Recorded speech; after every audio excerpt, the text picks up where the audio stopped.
흑암에 행하던 백성이 큰 빛을 보고 사망의 그늘진 땅에 거주하던 자에게 빛이 비치도다. 은혜로우신 아버지 하나님, 오늘 광복 기념주의를 맞이하여 나라와 민족과 지도자들을 생각하며 하나님 앞에 예배 드리게 하심을 감사합니다.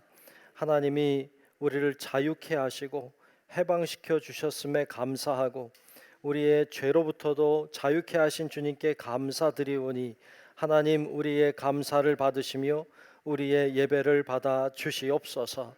모든 시종을 주의 손에 맡기며 살아계신 예수님 이름으로 간절히 기원하옵나이다. 아멘.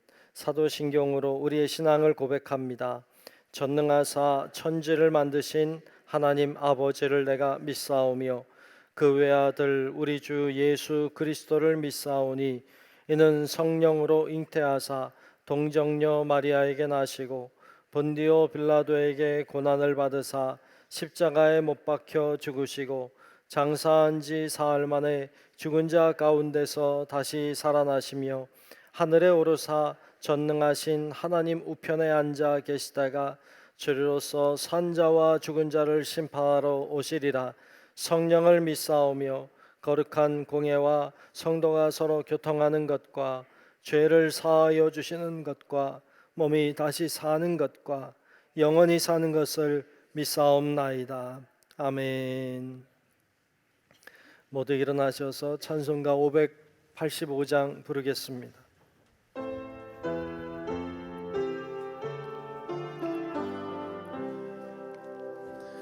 내 주는 강한 성이요 방패와 병기 되시니 큰 환난에서 우리를 구하여 내시리로다. 옛 원수 마귀는 이때도 힘을 써 모략과 권세로 무기를 삼으니 천하에 누가 당하랴. 내 힘만 의지할 때는 패할 수밖에 없도다. 힘 있는 장수 나와서 날 대신하여 싸우네. 이 장수 누군가? 주 예수 그리스도 만군의 주로다. 당할 자 누구랴? 반드시 이기리로다. 이 땅에 마귀 들끓어 우리를 삼키려 하나. 겁내지 말고 섰거라. 진리로 이기리로다. 친척과 재물과 명예와 생명을 다 빼앗긴데도 진리는 살아서 그 나라 영원하리라.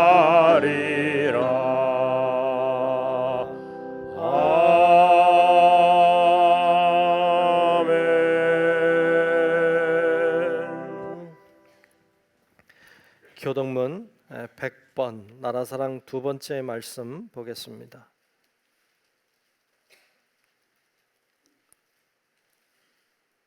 교동문 100번 나라사랑 두 번째 말씀 교독하겠습니다. 할렐루야, 내 영혼아 여호와를 찬양하라.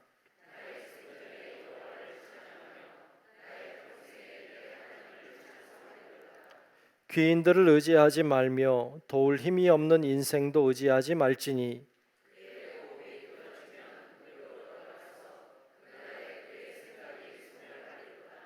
야곱의 하나님을 자기의 도움으로 삼으며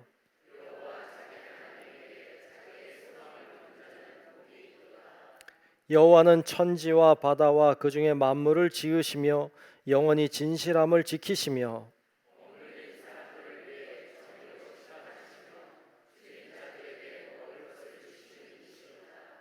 여호와께서는 갇힌 자들에게 자유를 주시는도다. 여호와께서 맹인들의 눈을 여시며 여호와께서 비굴한 자들을 일으키시며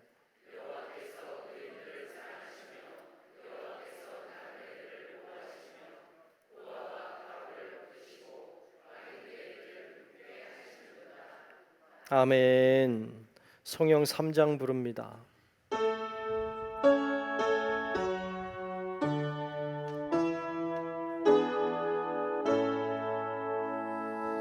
성부 성자와 성령 찬송과 영광 돌려보내세. 태초로 지금까지 또 영원 무궁토록 성삼위께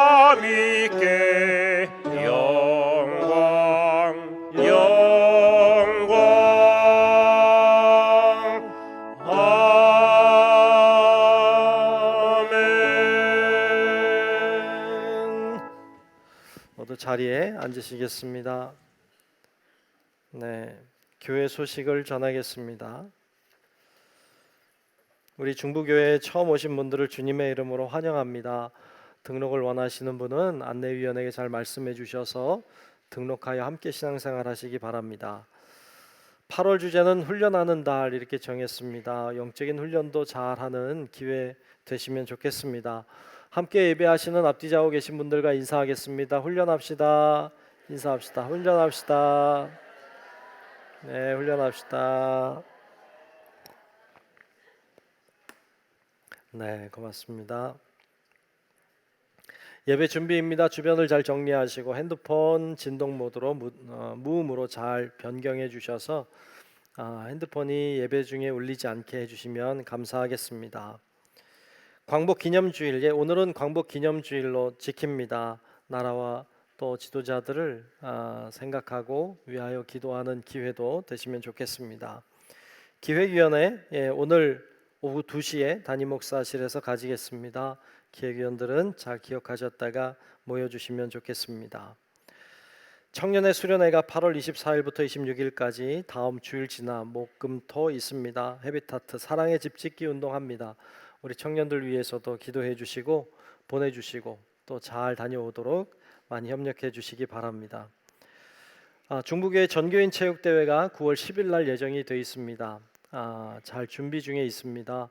여러분들도 기도로 준비해 주시고 또 함께 잘 참여하셔서 좋은 시간 함께 보내면 좋겠습니다.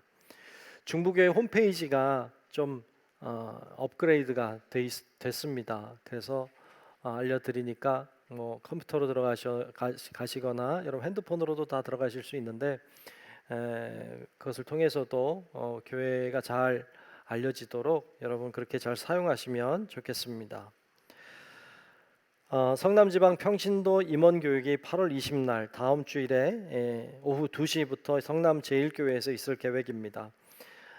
문영배 장로님 강사로 오시는데 여러분 잘 참여하시면 좋겠습니다. 평신도들의 사명이나 또 어떻게 평신도로서 신앙생활 할 것인지에 대한 이야기들을 하실 것 같아요. 우리가 처음으로 하는 행사긴 한데 잘 참여하실 수 있도록 여러분 시간 배정 잘 하시면 좋겠습니다. 다음 주일 오후 2시부터 있습니다. 수요 헌신 예배 이번 수요일에는 15여선교 헌신 예배로 드립니다. 소예배로도 많이 오셔서 함께 은혜 받는 시간 되시면 좋겠습니다.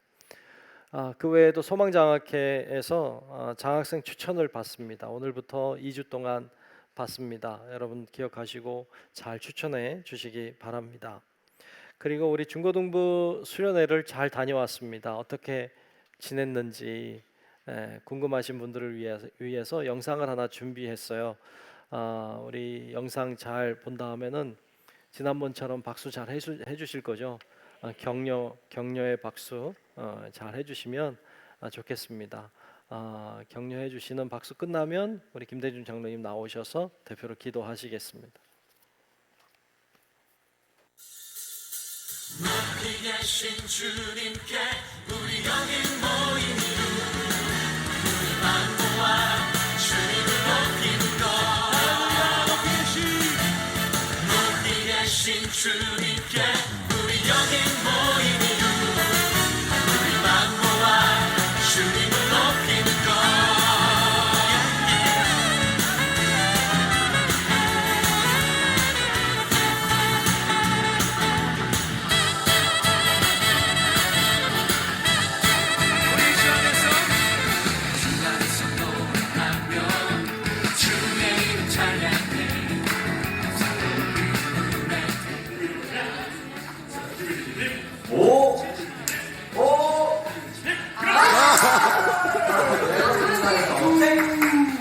구호하기 시작합니다.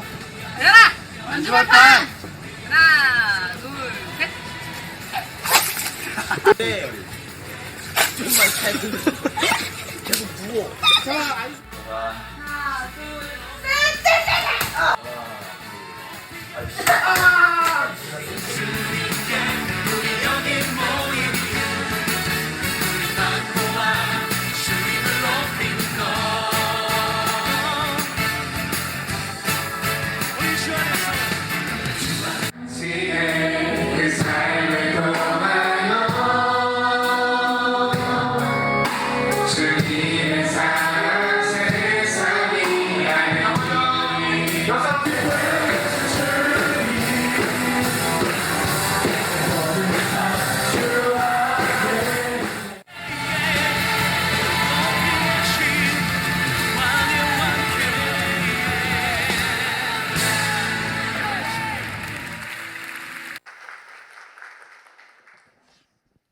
다 같이 기도하시겠습니다.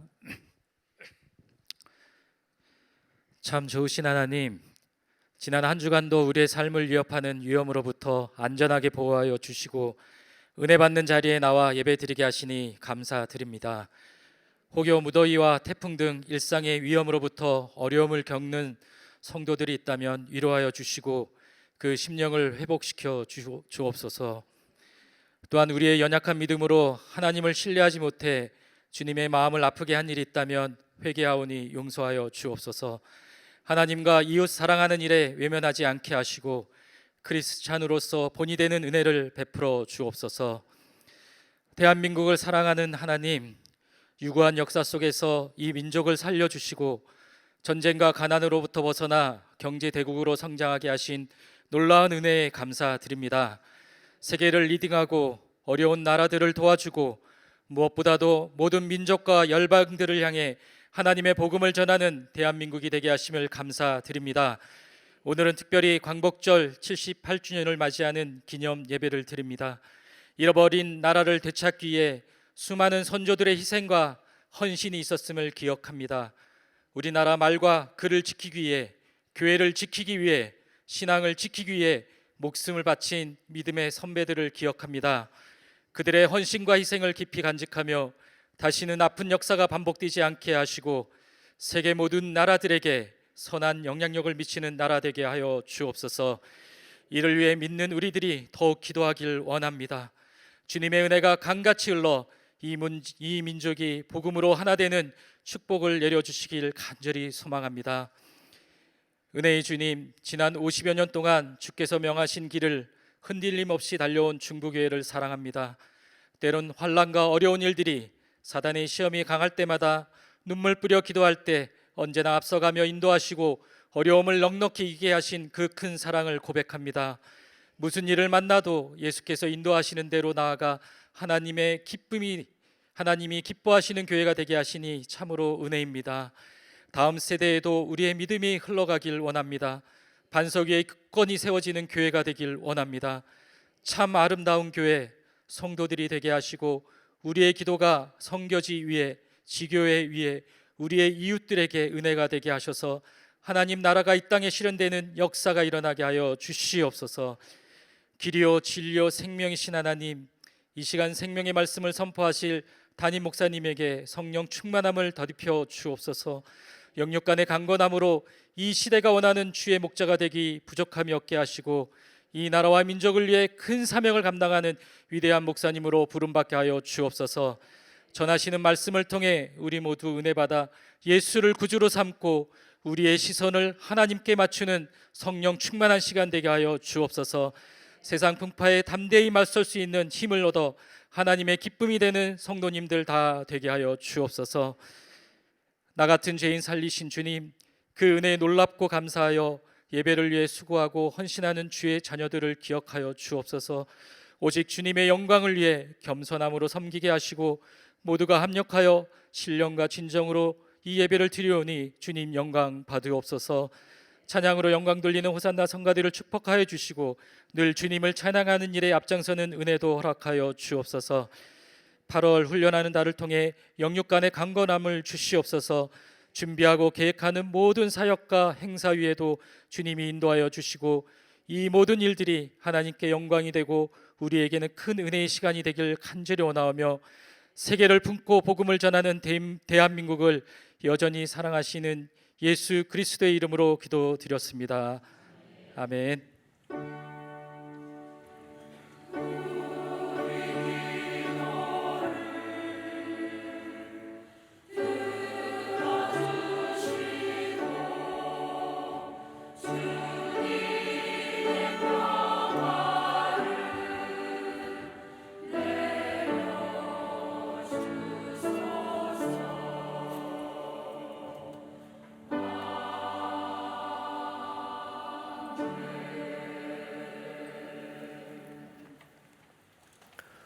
네, 오늘 주시는 말씀을 보겠습니다. 오늘 말씀은 요한계시록 13장 1절로 마지막 절 18절까지 말씀 보겠습니다.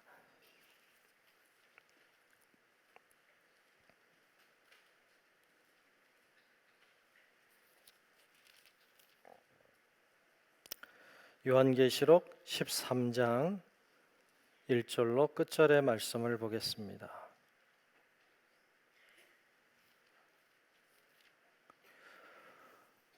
네, 다 찾으신 줄로 알고 요한계시록 13장 1절로 끝절의 말씀, 제가 말씀을 봉독하겠습니다.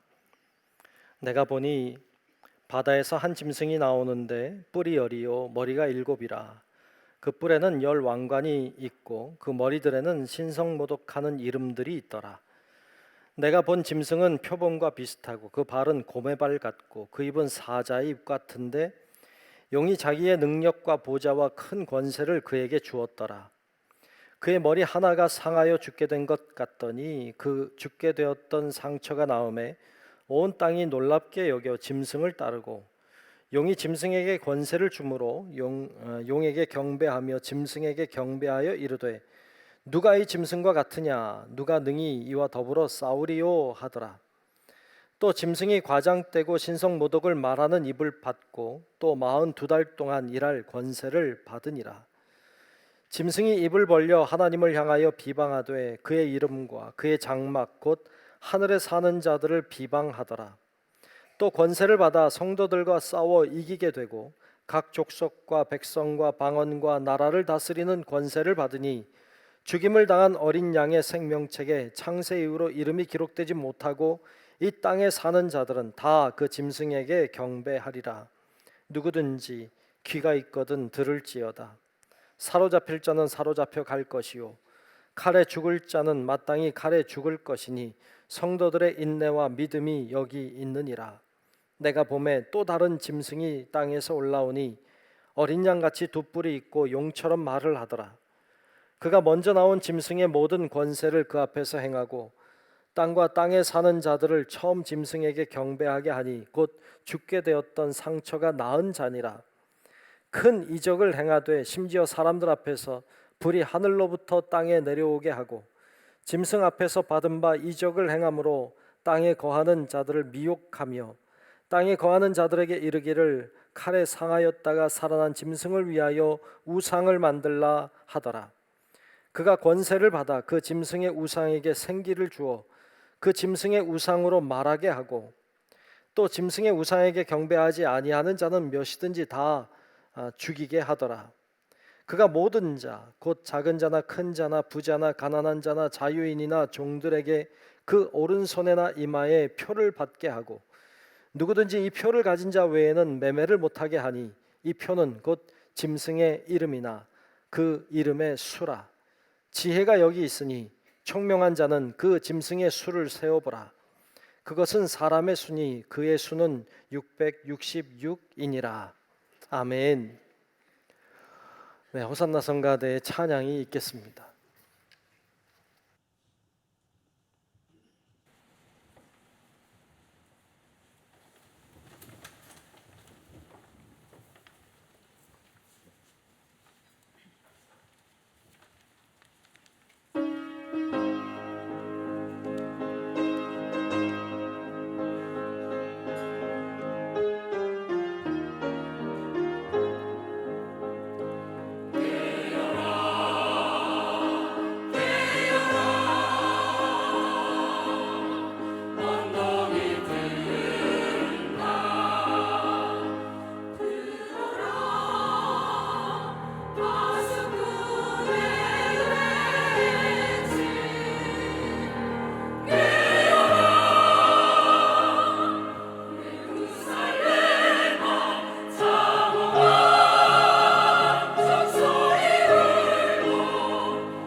네, 오늘도 귀한 찬양 고맙습니다.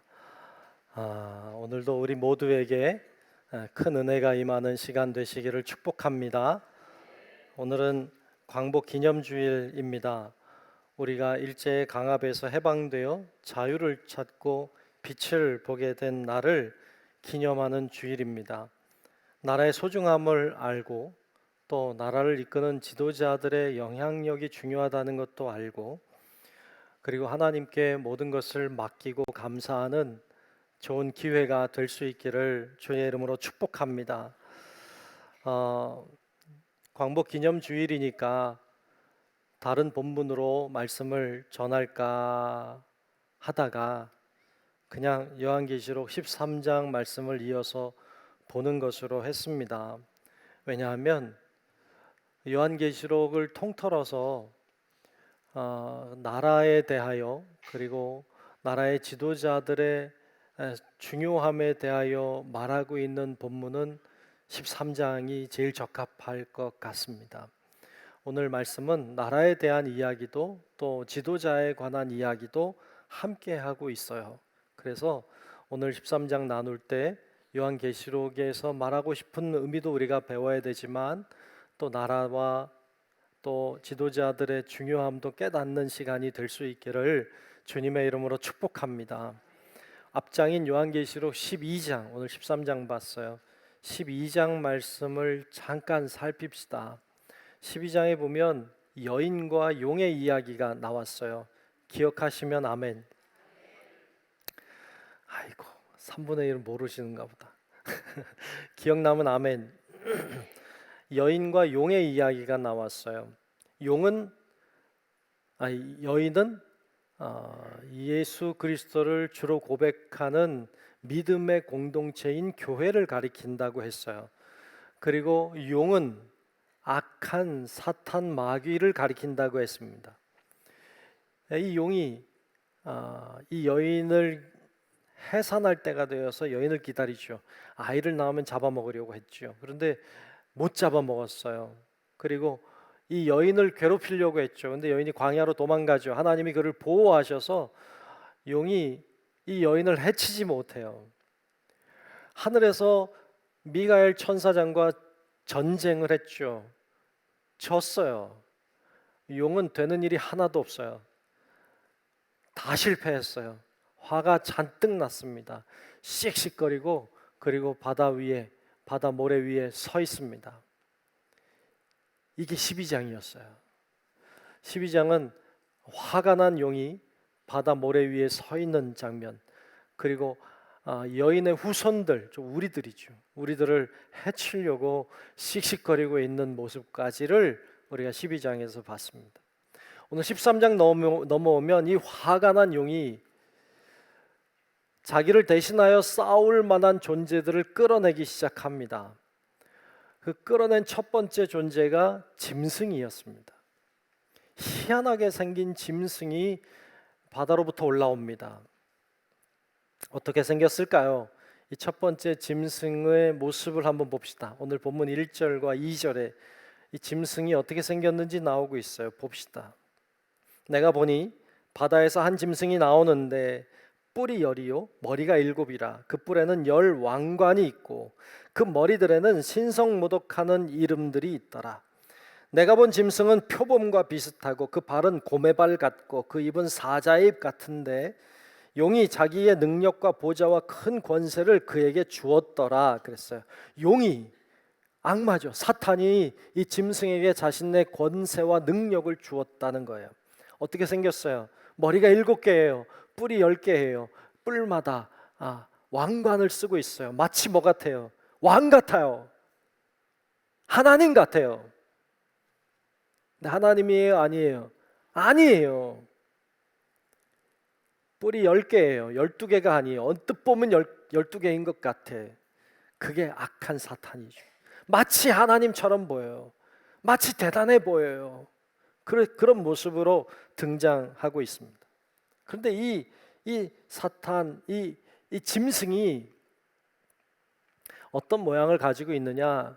오늘 말씀해 보니까 표범과 곰과 사자의 형상을 섞어서 가지고 있습니다. 이 짐승의 정체는 무엇일까요? 이 짐승의 정체를 알려면 다니엘서 7장을 참고해야 됩니다. 다니엘서 7장에 보면 다니엘이 환상을 봅니다. 환상 중에 네 짐승을 보게 되는데 이 네 짐승이 첫 번째 짐승은 사자 같고 두 번째 짐승은 곰 같고 세 번째 짐승은 표범 같아요. 네 번째 짐승은 이가 쇠로 되어 있고 10개의 뿔을 가지고 있는 괴상한 짐승이에요. 이 네 짐승이 다니엘서에 등장합니다.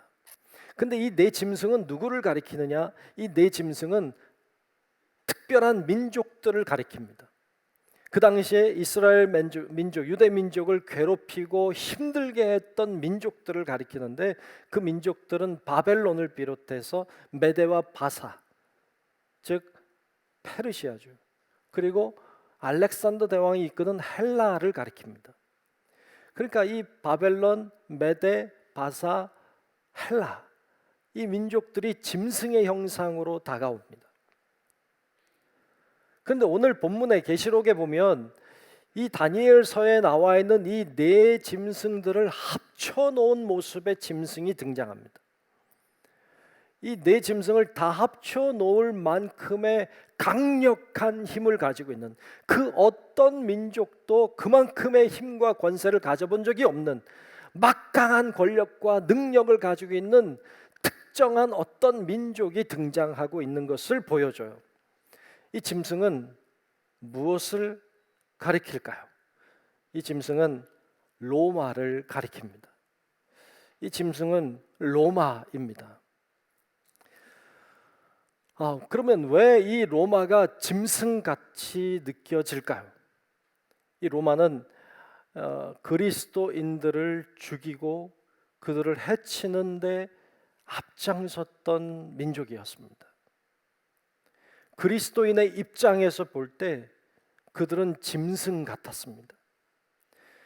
그리스도인들의 고난당하고 박해당하는 이 그리스도인의 입장에서 볼 때 이 로마는 사탄의 대리자 같았습니다. 그들이 끔찍하게 그리스도인들을 박해하고 힘들게 하고 고통스럽게 했기 때문에 그렇습니다. 이 로마는 그리스도인의 입장에서는 완전히 짐승이었습니다. 오늘 본문에 보면 그런데 이 짐승 머리 7개에 달려있는 이 짐승이 있는데 그 7개의 머리 중에 머리 하나가 병이 들은 것 같아요. 그랬다가 회복이 되는 이야기가 나와요. 오늘 본문 3절을 한번 볼게요. 3절을 보면 그의 머리 하나가 상하여 죽게 된 것 같더니 죽었어요? 안 죽었어요? 안 죽었어요. 죽게 된 것 같았어요. 그런데 그 죽게 되었던 상처가 나옴에 온 땅이 놀랍게 여겨 짐승을 따르고 그랬어요. 여기 나오는 7개의 머리는 로마의 7 황제를 가리킵니다. 근데 그 황제 중에 하나가 죽은 것 같다가 다시 살아나서 사람들의 칭송을 받는, 사람들이 따르는 이런 모습을 보여줘요. 이것은 아마도 네로 황제를 가리키는 듯합니다. 네로 황제는 명성이 대단했습니다. 악한 사람이었죠. 미친 사람이었죠. 그 사람의 광기 어린 행동들은 여러분 인터넷을 찾아서 보십시오. 제가 알려드리지 않을 거야. 바빠, 제 갈 길도.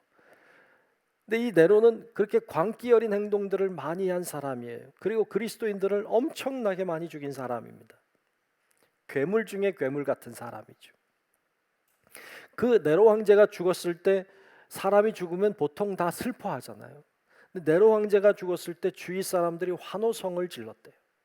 모두 좋아했대요. 근데 이 네로 황제가 얼마나 대단했고 얼마나 끔찍했고 그랬는지 이 네로 황제가 죽었을 때 소문이 많이 돌았어요. 실제는 죽지 않았다 이런 소문. 뿐만 아니라 다시 살아난다더라 이런 소문이 돌았어요. 끔찍하죠. 다시 살아난다니. 아니 이 왕이 죽지 않았다니 이건 끔찍한 일이었죠. 마치 예수님처럼 죽은 것. 예수님은 완전 죽었다가 살았지. 근데 이건 죽은 것 같다가 살아나는, 예수님 같으면서 아닌 이런 모습을 보여줍니다. 여러분, 우리가 지난주에 중요하다고 이야기하면서 두 가지를 꼭 기억해야 된다고 말씀을 드렸어요. 기억을 못할 수도 있겠다. 오늘 다시 봐야 되겠어요. 첫 번째, 능력보다 믿음이 중요하다. 기억나면 아멘. 능력보다 믿음이 중요하다. 저를 따라합시다. 능력보다 믿음이 중요하다. 아멘. 능력보다 믿음이 중요해요. 여기 죽은 것 같았다가 살아나니까 사람들이 와 그러고 따라가고 좋아하고 그런데요. 능력을 따라가는 거예요. 능력 따라다니면 안 돼요. 능력은 하나님도 행하지만 사탄도 행해요. 능력은 교회에서도 있지만 다른 종교에서도 있어요. 심지어 이단에서도 능력은 나타나요. 능력이 나타난다고 대단하다고 하지 마요. 능력은 우리를 구원하지 못해요. 우리를 구원하는 건 능력이 아니라 믿음이에요. 그러므로 능력을 따라다니고 뭐 놀랍다, 뭐 대단하다 여러분 그러지 마요. 그렇게 능력 따라가면 절대로 끝까지 이기는 자가 될 수 없어요. 능력을 따라가는 게 아니라 믿음을 따라가야 끝까지 승리하는 자가 될 줄로 믿습니다. 절대로 능력에 흔들리면 안 됩니다. 두 번째 우리가 기억할 것은 유사한 것을 주의하자. 유사한 것에 속지 말자 그랬어요. 저를 따라합시다. 유사한 것에 속지 말자. 아멘. 비슷한 것에 속지 마세요. 오늘 이 짐승의 모습이 머리가 7이고 뿔이 10개예요. 마치 하나님 같아요. 머리가 죽은 듯 했다가 살았어요. 마치 예수님 같아요. 마치 하나님 같고 마치 예수님 같은 건 하나님도 아니고 예수님도 아니에요. 비슷한 거지, 유사한 거지. 유사한 것일수록 조심해야 돼요. 여러분, 비슷한 것일수록 조심해야 돼요. 우리 주변에 이단들이 너무 많아요. 이단들은 비슷해요. 비슷하니까 조심해야 돼요. 교회 같아요. 성경 봐요. 예배 드려요. 비슷해요. 근데 이단이라는 말 뜻 아시죠? 끝이 다르다. 이단은 끝이 달라요. 앞은 똑같아요. 들어가는 건 똑같아요. 그냥 볼 때는 똑같아요. 들어가 보면 뒤가 달라요. 끝이 다른 거예요. 그러니까 유사한 것, 비슷한 것을 주의해야 돼요. 비슷하다고, 괜찮다고 절대로 괜찮지 않아요. 여러분, 그래서 두 가지를 꼭 기억하고 유사한 것에 속지 않도록 여러분 깨어있는 성도 여러분들이 되시기를 주의 이름으로 축복합니다. 자, 이 로마가 악한 용으로부터, 악한 사탄으로부터, 즉 로마가 이 악한 사탄으로부터 권세를 받아요. 자, 권세를 어떻게 받는가? 본문 4절 5절에 나오고 있어요. 4절 5절 말씀에 보면 용이, 즉 사탄이죠. 사탄이 짐승에게, 즉 로마에게 권세를 주므로 용에게 경배하며 짐승에게 경배하여 이르되 누가 이 짐승과 같으냐? 그렇죠. 용의 그 사탄의 권세를 받은 로마니까 누가 이 로마 같겠는가? 또 누가 능히 이와 더불어 싸우리요 하더라. 그렇죠. 누가 로마와 싸우겠어요? 아무도 경쟁할 존재가 없어요. 또 짐승이 과장되고 신성모독을 말하는 입을 받고 또 42달 동안 일할 권세를 받으니라 했어요. 이 42달 아시죠? 영원한 숫자가 아니에요. 잠시 동안, 어느 일정 기간 동안 권세를 누린다는 거예요. 끝이 있다는 것이죠. 이 로마가 악한 영의 권세를 가지고 그 권세를 휘두르는 이야기를 봅니다. 권세를 휘두르니까 그에게 굴복하는 자들이 생기죠. 이어서 본문 6절로 8절에 이렇게 말씀해요. 짐승이 입을 벌려, 즉 로마가 말을 하는 거죠. 하나님을 향하여 비방합니다. 그의 이름과 그의 장막곧 하늘에 사는 자들, 하늘에 사는 자들은 하늘에 속한 우리들을 가리켜, 예수를 믿는 자들을 가리켜 그들을 비방하더라.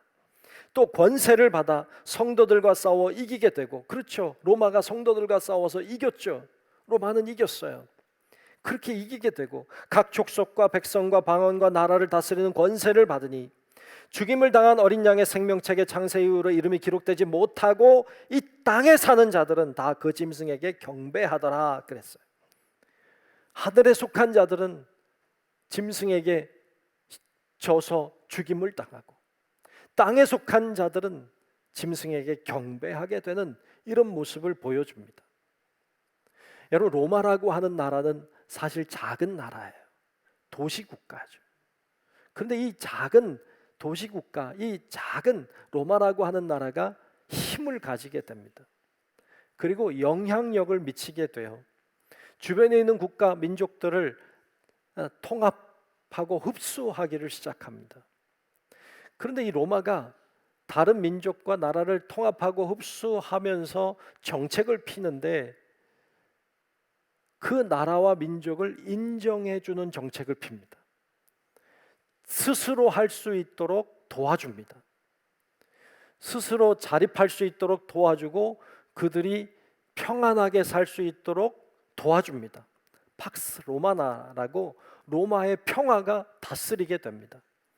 그래서 도적대들이 쳐들어오지 못하도록 군사력으로 그들이 살아갈 수 있도록 도적대들을 다 내쫓습니다. 이방 민족이 쳐들어오면 그 이방 민족이 쳐들어오는 것을 방어해 주었습니다.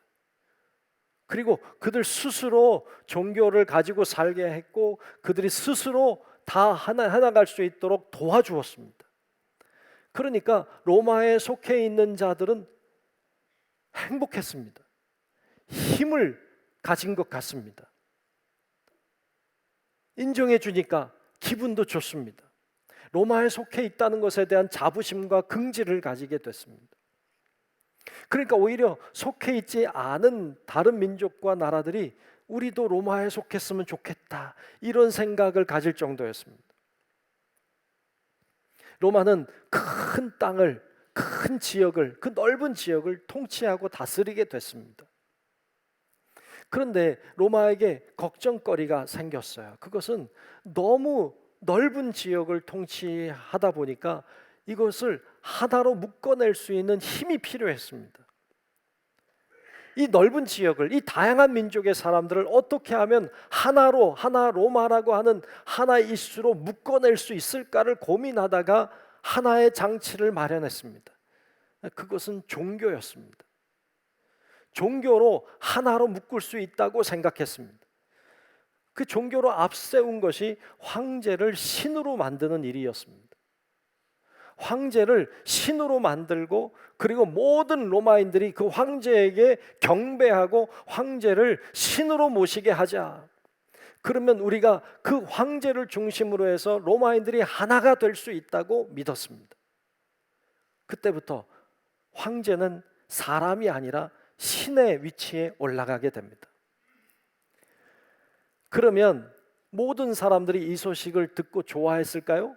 예, 좋아했습니다. 모든 사람들이 박수를 쳤습니다. 모두가 동조했습니다.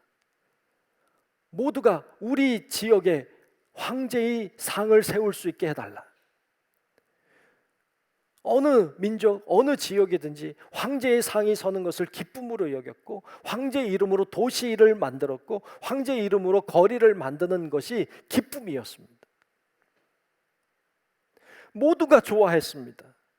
단 한 무리만 빼고 모두가 좋아했습니다. 이 한 무리는 이상하게도 반대했습니다.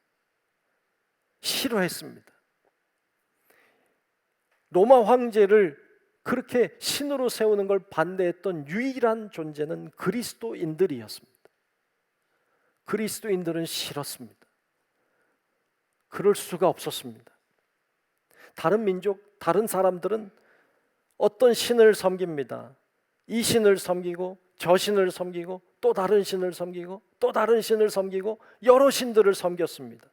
여러 신들을 섬기는 사람들이 황제 신 하나 더 섬기는 건 문제도 아닙니다. 어려운 일이 아니에요. 그냥 하나 더 세우면 되니까. 그런데 오직 예수님만이, 오직 하나님만이 신이라고 믿고 있는 이 그리스도인들은 황제도 신이라고 말할 수 없었습니다. 황제는 사람이었습니다. 오직 하나님만이 신이고 오직 예수님만이 주님이시라고 고백할 수밖에 없었던 것이 그리스도인들이었습니다. 로마의 입장에서, 또 로마를 동조하는 많은 사람들의 입장에서 볼 때 기독교인들은 이해할 수 없는 집단이었습니다.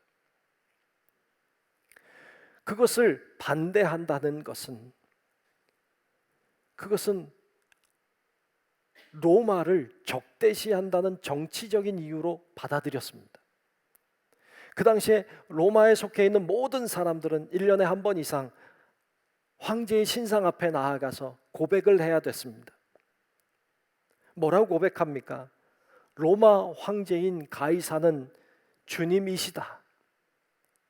로마 황제인 가이사는 주님이시다 라고 하는 고백을 해야만 됐습니다. 모든 사람이 했지만 참된 그리스도인들은 할 수 없었습니다.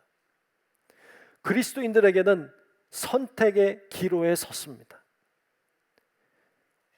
로마의 황제 가이사가 주님이시다 라고 고백하고 배교하든지, 아니면 오직 예수님만이 주님이십니다 라고 고백하고 순교를 각오하든지, 둘 중에 하나를 선택해야만 됐습니다. 자, 여러분이라면 뭘 선택했겠습니까? 로마의 황제인 가이사가 주님이십니다 라고 고백하고 세상 사람처럼 살겠습니까? 아니면 아닙니다, 예수님만이 내 주님이십니다 라고 고백하고 순교의 길을 가겠습니까? 모든 그리스도인은 기로에 설 수밖에 없었습니다. 많은 사람들이 넘어갔겠죠. 그러나 또 많은 사람들이 남아 있었습니다. 예수님만을 주님으로 고백하는 믿음의 사람들이 있었습니다. 이들은 로마 황제를 신으로 그냥 종교 행위를 하는 정도가 아니라 나라를 반역한 반역 행위자들로 찍혔습니다. 그들이 고난을 당하기 시작합니다.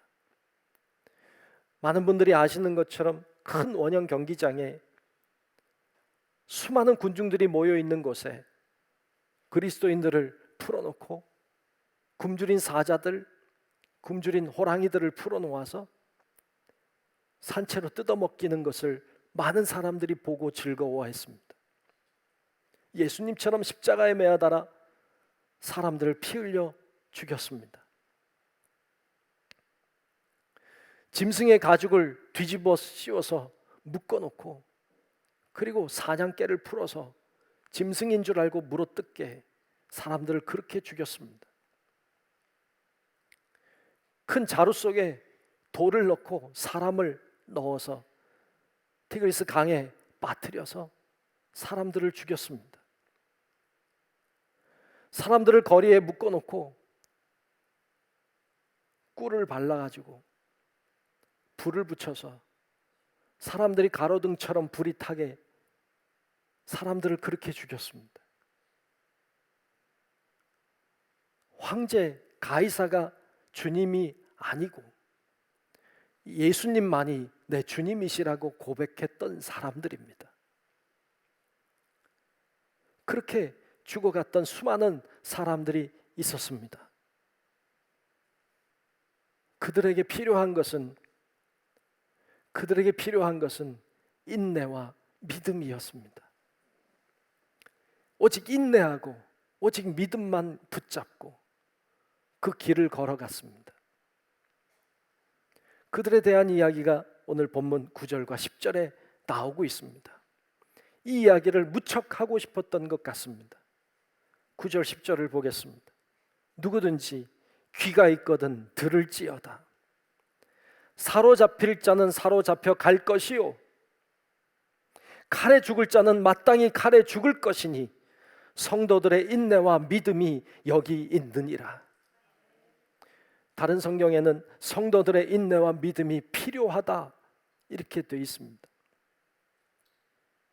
고난이 없다고 안 했습니다. 고난이 있다. 인내와 믿음이 필요하다고 했습니다. 이 선조들의 믿음을 생각할 때 늘 도전이 됩니다. 어떻게 했을까 나라면? 그분들의 신앙에 빗대어 볼 때 내 믿음은 너무 연약하지 않은가? 너무 어린아이 같지 않은가? 너무 이기적이지 않은가?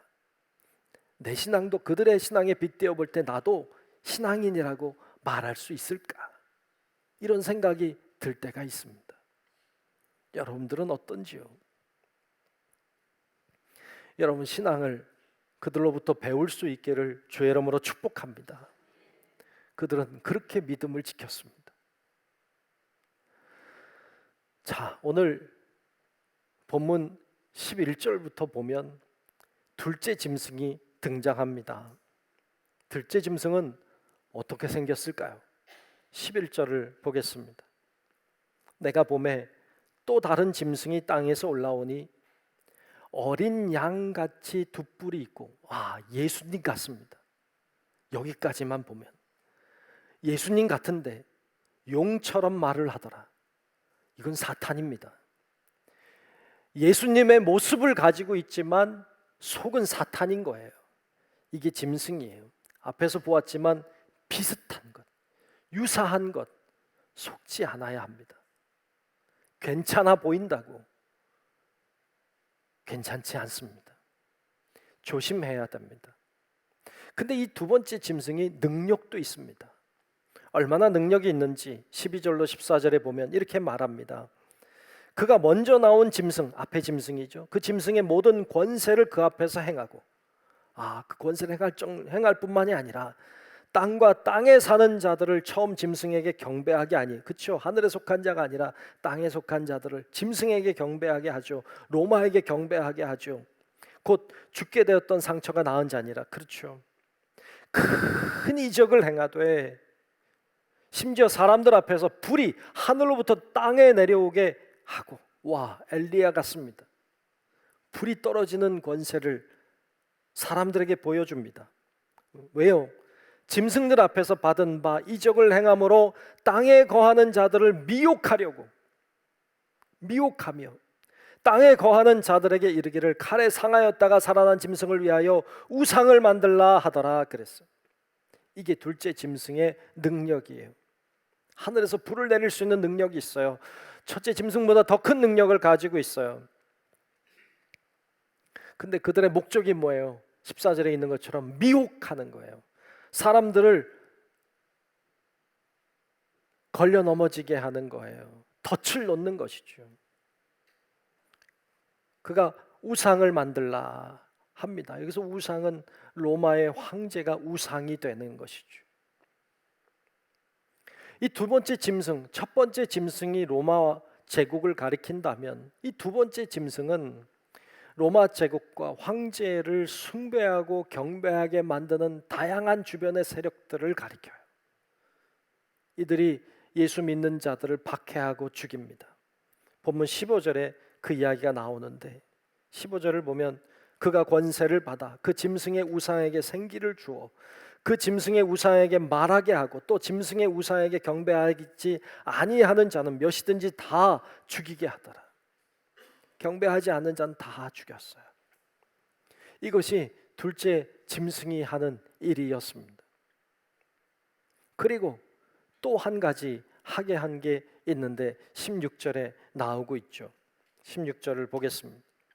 그가 모든 자를 가리켜요. 곧 작은 자나 큰 자나 부자나 가난한 자나 자유인이나 종들에게 모든 자에게 그 오른손에나 이마에 표를 받게 하고 그랬어요. 오른손이나 이마에 표를 받게 한다. 여러분 유대인들에게 이마와 오른손은 중요했어요. 거기는 하나님의 말씀이 적혀 있는 곳이에요. 그들은 신명기의 말씀을 따라서 신명기 6장에 있는 말씀을 이마에 붙이거나 손목에 붙여놓고 살았어요. 오늘날에도 그렇게 사는 유대인들이 있어요. 즉 이마와 손목은 하나님의 말씀이 있는 곳, 하나님이 계신 곳인데 거기서 하나님을 끄집어내리고 표를 붙이라는 거예요. 하나님의 자리에 표를 붙이라는 거예요. 이 표시가 무엇을 말할까요? 오늘 본문 17절 18절에 보면 그 표를 설명해 주고 있어요. 누구든지 이 표를 가진 자 외에는 매매를 못하게 하니 이 표는 곧 짐승의 이름이나 그 이름의 수라. 지혜가 여기 있으니 총명한 자는 그 짐승의 수를 세어보라. 그것은 사람의 수니 그의 수는 666이니라. 그랬어요. 이게 짐승의 이름이고 그 이름의 수라. 그리고 이것은 사람의 수라고 했어요. 666이라고 하는 단어가 나왔어요. 숫자가 나왔죠. 그러면 이 666은 뭘까요? 참 많은 사람들이 오해를 하고 좀 악의적으로 잘못 해석하는 숫자가 666이에요. 무섭게 생각하는데 무서운 건 아니에요. 자, 666에 대하여 잘못 해석하고 있는 많은 사례들이 있어요. 정말 666이 많이 잘못 해석되고 있어요. 어떤 사람은 바코드라고 해요. 물건에 붙어 있는 이렇게 찍는 바코드. 한때는 바코드가 나왔을 때 이게 666이니까 주의해라 그랬어요. 기가 막혀요. 속지 마십시오. 이게 매매를 하기 때문에 아마도 그거라고 생각한 것 같아요. 정신을 똑바로 차리세요. 말도 안 돼요. 어떤 사람은 베리칩이라고 말해. 베리칩이라고 하는 건 우리의 어떤 개인 정보를 다 담아놓은 어떤 조그만 칩이에요. 이걸 몸에다가 삽입한다는 거예요. 베리칩은 상용화되어 있는 걸로 알고 있어요. 이게 666이라고. 그리고 돌아다니면서 그런 얘기 하고 다니는 이상한 사람들도 있어요. 속지 마요. 절대로 아니에요. 그거는 개그예요. 웃기는 이야기예요. 어떤 사람은 신용카드래요. 신용카드. 매매를 하니까 나중에는 신용카드를 몸에 삽입할 거라는 거예요. 그게 666이래요. 속지 마요. 그런 거 아니에요.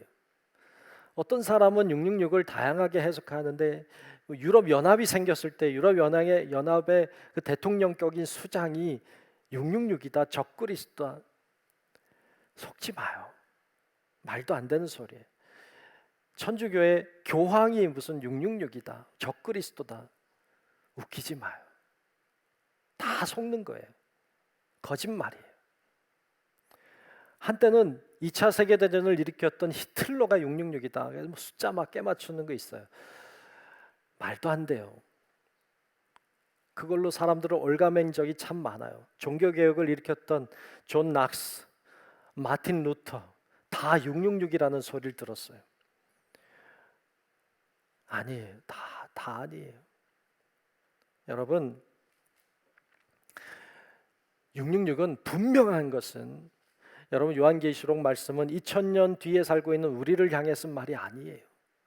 그 당시에 고난을 당하고 그 당시에 어려움 중에 고난 중에 그 순교를 각오하고 예수님을 믿고 지켜온 신앙의 공동체인 교회를 향해 쓴 편지예요. 분명한 건 666이라고 하는 말은 그 교회 공동체, 그 시대의 교회 공동체에 속해 있는 자들은 다 들으면 아는 인물이었어요. 그들이 히틀러를 어떻게 알아요? 말도 안 되는 소리죠. 그 당시에 모든 사람들이 들으면 알만한 사람이었어요. 그러니까 이걸 자꾸 이렇게 해석하면 안 돼요. 앞으로도 계속 나올 거예요. 다 속지 마요. 다 악한 영이 속이는 거예요. 그러면 이 666은 누구를 가리킵니까? 그 당시에 게마트리아라고 하는 게 있었어요. 게마트리아라고 하는 건 숫자를 가지고 사람 이름을 이렇게 해석해 내는 거예요. 알파벳이 있어요. A, B, C, D 이렇게 있으면 A가 1, B가 2, C가 3, D가 4 뭐 이런 식으로 10까지 간 다음에는 11로 안 가고 10 다음에는 20, 30, 40, 100 가면 100, 200, 300 이렇게 가요. 알파벳이. 그러니까 그 알파벳마다 숫자, 고유 숫자가 있어요. 그 숫자들을 다 더하면 그 사람의 숫자가 돼요. 이게 그냥 놀이 같은 그런 거예요.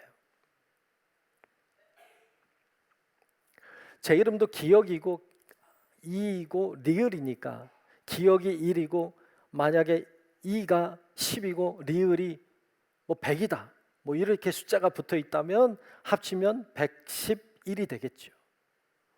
그런 식으로 이제 숫자와 이 글자를 알파벳을 조합해서 그 사람의 숫자를 만들어내는 게임 같은 걸 했어요. 암호 같은 거죠. 폼페이가 화산에 의해서 멸망을 당한 다음에 그 곳에 들어가서 유골을 이제 발굴하다 보니까 벽에 글자가 하나 나왔는데 그 글자가 이런 내용이었대요. 나는 그 수가 545인 여인을 사랑한다. 어떤 사람이 벽에다가 누구를 사랑한다고 썼는데 이름을 쓰기는 조금 곤란하고 그러니까 545인 여인을 사랑한다 그랬어요.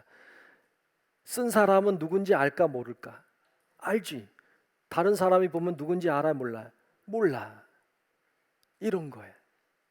그런데 666은 누구나 다 아는 그리스도인들이라면 666일에 이렇게 말하면 다 알만한 사람이었던 거죠. 그 사람은 누굴까요? 그 사람은 네로였어요. 네로 황제를 가리켜요. 그 당시에 기독교인들은 네로라는 말을 못 썼어요. 하도 무서워서. 감히 썼다가 잡혀갈까 봐 666이라고 하는 암호를 썼어요. 라틴어로 네로라고 하는 말을 보면 그 알파벳마다 들어있는 숫자와 조합을 해보면 이렇게 돼요. 한번 봅시다. 네, N 50이에요. 우리 영어로 2인데 L라고 읽어요. 라틴어 6이에요. R을 저희 라틴어로는 L이라고 읽어요. 500이고 5는 60이에요. N은 50이에요. 이런 숫자들이 있어요. 이 숫자를 다 더하면 네로 666이라고 하는 숫자가 나와요. 666이라는 걸 히브리어로 풀어도 네로가 나와요. 그래서 사람들은 그 당시의 사람들은 네로라고 하는 말을 잘 쓰지 못하고 666이라고 하는 말을 썼어요. 네로는 그리스도인들에게는 괴물 같은 존재였어요. 짐승 같은 존재였죠. 그 표를 받으면 안 되는 거예요. 거기에 경배하면 안 되는 거였어요. 그런데 말씀을 보면 이게 없으면 매매를 못 한다는 거예요. 왜 매매를 못 할까요? 그 당시 로마 사회에는 장사를 하려면 길드라고 하는 상업 조합에 가입을 해야 돼요. 이 가입하지 않고 조합에 가입하지 않고 장사를 하면 불법이 되었어요. 그런데 그 조합에 가입하는 조항이 황제에게 고백을 해야 돼요. 경배를 해야 됐어요. 그분만이 내 주님이시라고. 그분을 경배해야 됐어요. 그리스도인들은 그걸 할 수 없었어요. 그걸 해야만 매매를 할 수 있었거든요. 그래서 이 말은 이 황제에게 숭배해야 된다는 것을 대신하는 말이에요. 오늘날의 666은 무엇을 가리킬까요? 네로는 이미 죽고 사라졌으니까 오늘날의 666은 그러면 뭘 얘기할 수 있을까요? 이 666은 하나님을 대신하려고 하는 어떤 힘과 세력을 가리키는데 어쩌면 오늘 자본주의 세대를 살아가고 있는 우리들에게 666은 만몬, 돈, 재물입니다.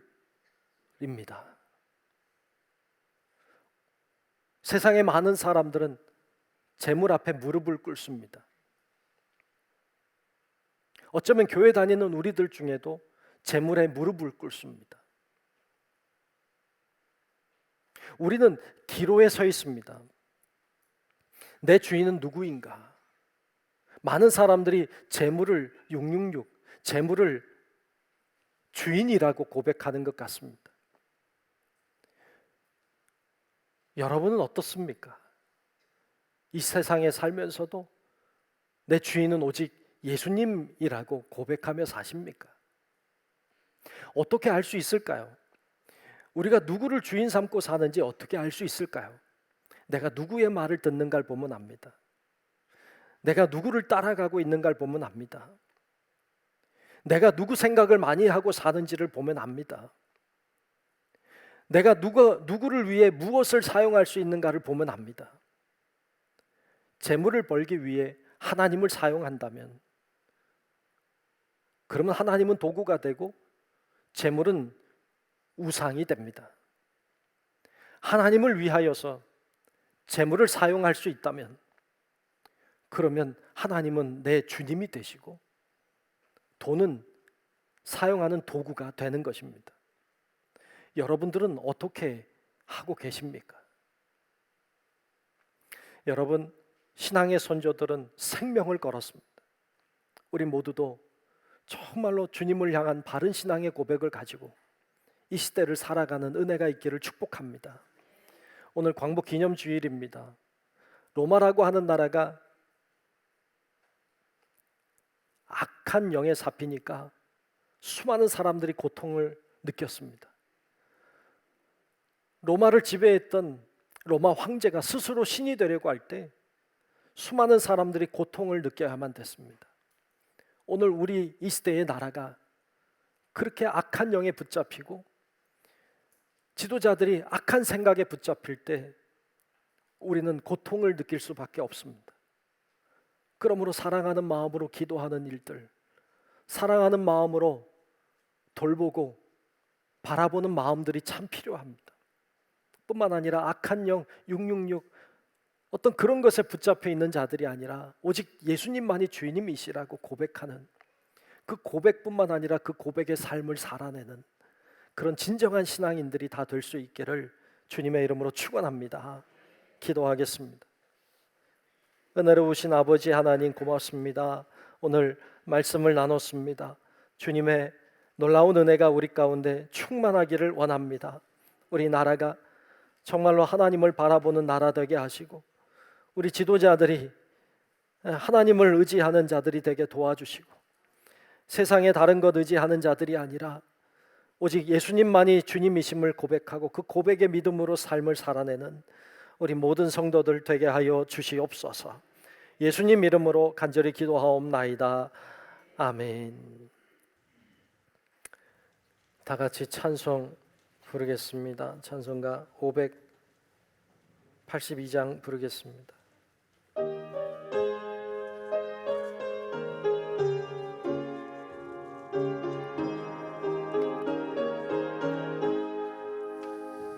어두운 밤 마음에 잠겨 역사의 어둠 짙었을 때에 계명성 동쪽에 밝아 이 나라 여명이 왔다.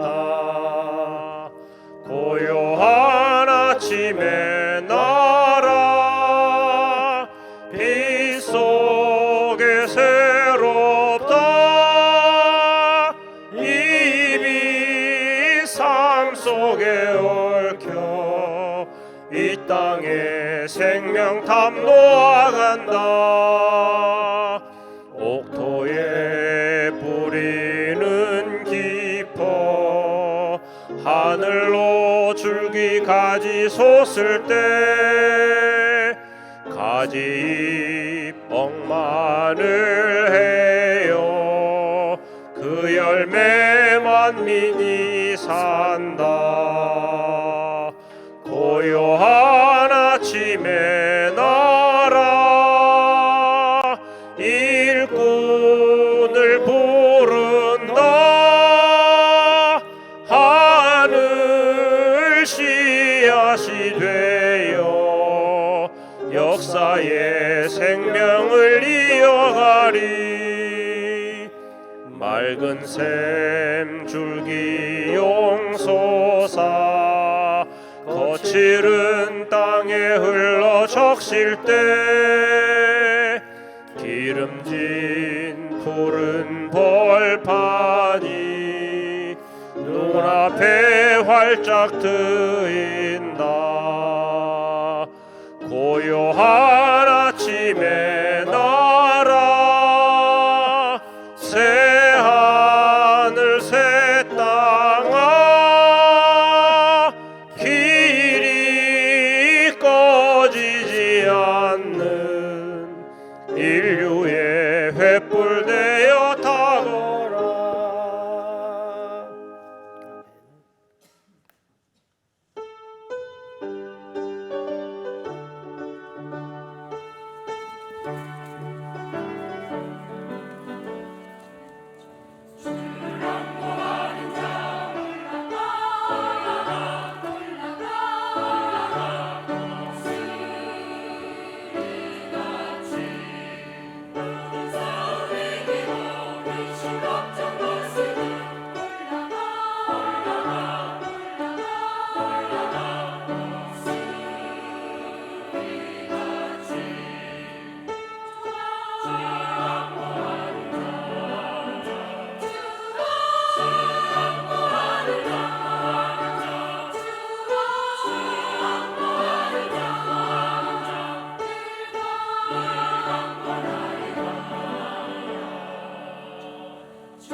모두 일어나셔서 감사하라 찬양하며 드리신 예물 봉헌하겠습니다.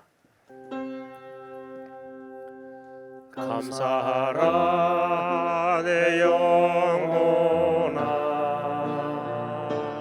감사하라 내 영혼아 내 속에 있는 것들아 다 감사하라.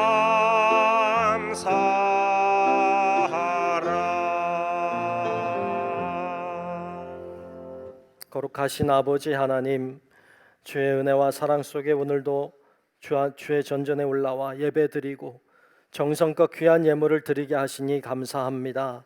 하나님, 우리가 드리는 예물을 이미 받으신 줄로 믿습니다.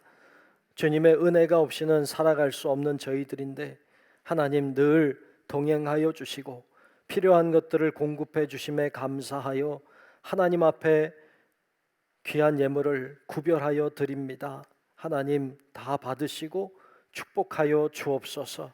심령마다 하나님 찾아가 주셔서 만나 주시고 필요한 것들을 공급하여 주시고 하나님의 역사와 능력이 일어나는 것을 보고 감사하고 하나님의 더 큰 은혜를 사모하는 저희들 되게 하여 주옵소서.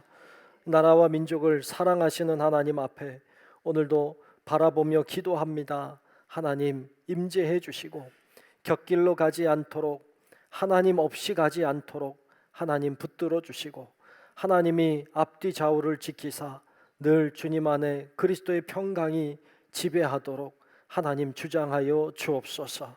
모든 영광 주님께 돌리며 살아계신 예수님 이름으로 축복하며 기도하옵나이다. 아멘.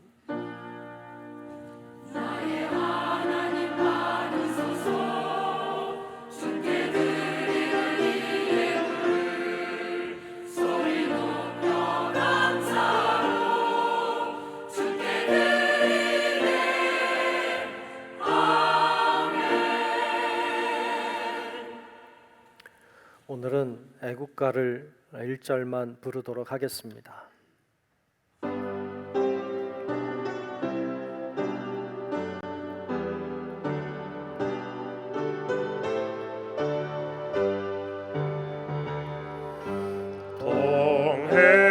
동해물과 백두산이 마르고 닳도록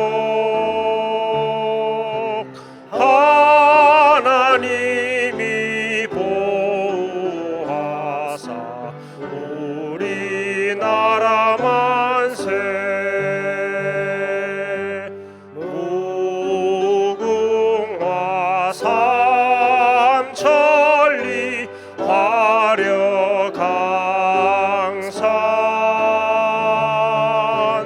대한 사람 대한으로 길이 보전하세.